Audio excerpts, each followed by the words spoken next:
Le 19 mars 1962 marque l'entrée en vigueur du cessez-le-feu, comme stipulé dans les accords d'Évian signés la veille par la France et l'Algérie, représentés du côté algérien par le GPRA, gouvernement provisoire de la République algérienne. Un cessez-le-feu qui met fin aux opérations et à toute action armée sur l'ensemble du territoire algérien, le 19 mars 1962 à 12 h. Avant d'aboutir au paraphe des accords d'Évian, signé le 18 mars 1962, consacrant l'indépendance du pays, la délégation algérienne avait rejeté tout au long des négociations toutes les propositions présentées par la France qui hypothéqueraient sa souveraineté nationale après l'indépendance, comme en témoignait Feu Reda Malek, alors porte-parole de la délégation du gouvernement provisoire de la République algérienne. Donc le territoire, pas seulement le problème du Sahara, mais aussi le problème de Mers el-Kbir. Mers el-Kbir, il voulait que ce soit une enclave de souveraineté française, c'est-à-dire le Gibraltar français, au flanc de l'Algérie.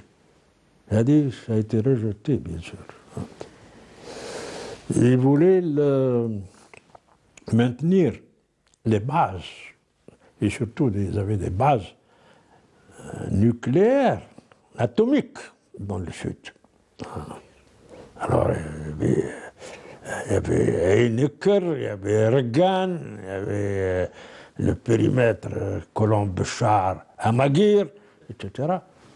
C'est là que la fusée, là, ils ont fait leur bombe atomique là-bas, Reagan, et ensuite ils ont fait aussi leur fusée.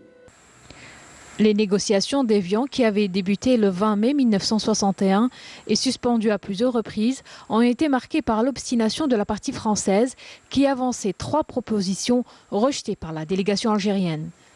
Ces propositions concernaient le maintien du Sahara algérien et la base navale de Mers el-Kbir à Oran sous domination française et la question du million de Français établis en Algérie.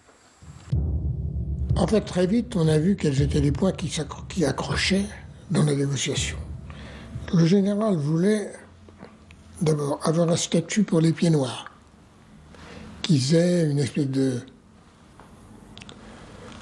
constitue une espèce de communauté, avec des droits spéciaux. Donc un statut privilégié pour les pieds noirs. Il voulait d'autre part que le Sahara ne fasse pas partie de l'Algérie.